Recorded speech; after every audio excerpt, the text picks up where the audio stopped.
Hey, this is JC and welcome to Small Brick City. Right off the bat, I'd just like to thank everyone who watched my Pizza Hut mock video. By and large, this mock has been really well received. This is one of my fastest viewed videos and it did very well on the Lego subreddit. It reached the #1 position and peaked at 5.3 thousand upvotes, which is pretty high for this subreddit. The last time I hit over 5,000 upvotes was for my Zolta fortune telling machine.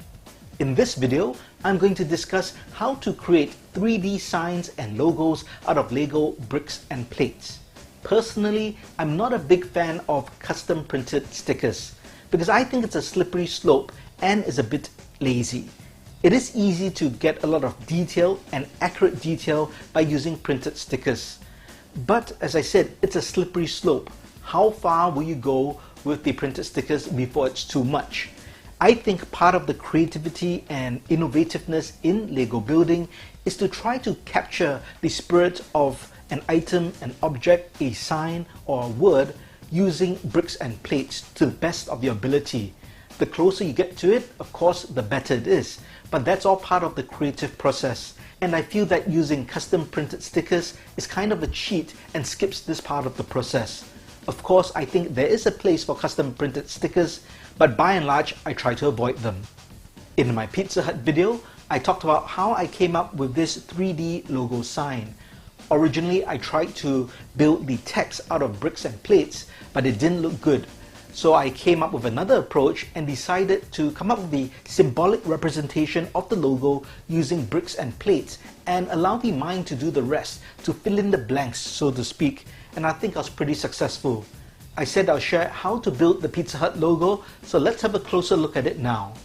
This is held in place by a modified plate with bar element, open-ended bars, and there's a clip or a bar with a clip claw here. And this is inserted into a modified brick with a hole, and that's so that I can turn it to put the logo at an angle, because the Pizza Hut logo technically is at a slight angle. Let's have a look at the logo itself. So this was designed to fit the scale of the building, and it's using all bricks and plates. That's the hat part of the logo. This green stud here represents, I guess, the jalapeno or pepper, which is part of the logo. And you kind of have to allow your mind to think of Pizza Hut here, and that's the yellow underline. So this is made of sloped bricks. This piece here specifically is a modified plate with a straight slope. And there are two of them, and placed together with a towel on top that creates the top of the hat. And these are two 1x3 sloped pieces with a 1x2 brick here. Some plates, white bricks, and plates. Now if you do not want to place it onto a building and you just want kind of a badge or medallion, then you just replace this modified plate with a regular plate.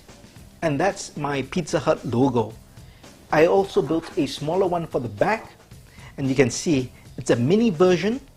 It is smaller, so I couldn't have as much detail, such as that green dot inside, but it still captures the essence of it.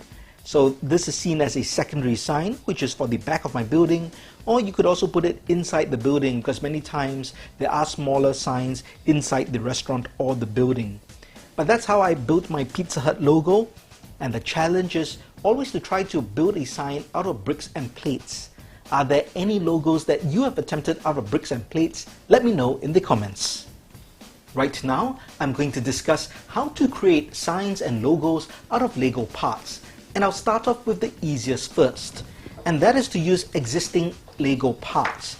In this case, for this gourmet hot dog stand, I'm using an existing hot dog piece. And this is simply placed on the stud of this parasol or umbrella part. So it's really simple. This piece is fairly easy to get.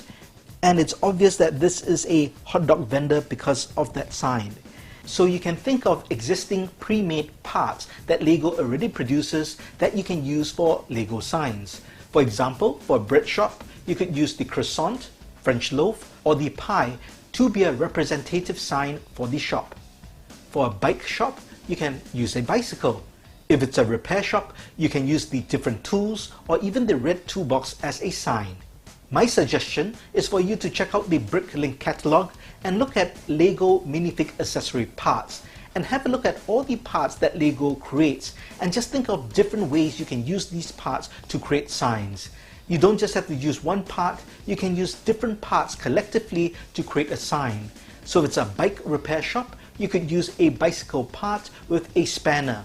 Put them together using clips onto a plate, and that's a sign for a bicycle repair shop. You're only limited by your imagination, so check out the parts list first, be familiar with the parts, and let your creativity soar. Instead of using prefabricated Lego accessory parts to create a sign, you can build your own. If you follow my channel, you know I really love to build 3D signs which are proportionate to the scale of the building or minifig scale. Let's have a look at some of them now. In the previous video tutorial, I taught how to make 10 food items out of Lego parts. Here are 2 of them that you can adapt as 3D signs. The first one is a set of sandwiches. If you've seen the 3-in-1 Creator Set Corner Deli, you know it comes with a brick-built large sandwich, which acts as the sign.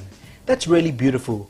But if you don't have that set, you can use these 3 sandwiches on a slate as a sign for a sandwich shop. If you have a burger stall, you can make a giant burger out of various 2-stud wide parts. If you have a donut stall and you have these large modified plates in the form of rings and donut parts, you can place the donuts on the studs and you have a nice 3D donut sign. For my taco stand, I built an oversized taco. This is a brick-built 3D taco, and it's pretty elaborate, and I teach you how to build it in the video in the card in the link above. But to cap it off, I used this dish which came as an accessory with Taco Tuesday Man. That's the collector minifig series. And I placed it on, and it really looks like a finished sign, complete with a bit of signage and the taco itself as kind of a symbolic display piece. So I'm really happy with this. And another example of a 3D sign which tells you exactly what this business or what this building is all about. Let's have a look at one more. I'm sure you're familiar with this building. This is the pet shop from the Expert Modeler building, Pet Shop. And it came with a brick-built sign. This uses a snot technique, which is stud snot on top. These are towel pieces and arranged in such a way that it spells out the word pets. So it is a sign in the form of text. And this has been used by many people in different MOCs to spell out different words. So I think this works very well if you can't come up with a 3D representative sign and you want it to be very obvious and direct to what this building is. Personally, I find if the words are too long, it looks a bit boring or doesn't look really accurate. It looks a bit too pixelated to me and not realistic as a real sign. I think it works well in a short word like pets, so it really stands out and doesn't look too brick built. But if it's too long, sometimes I feel that the sign just looks a bit too unrealistic. But this is an option available to you to create a sign using the snot technique to spell out a word. Here's another example of a 3D sign which is not food related. And incidentally, this is the first 3D sign that I ever came up with, and I modified it for this pet shop.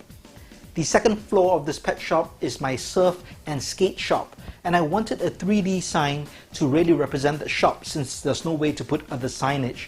So I came up with this mannequin on a surfboard riding a wave.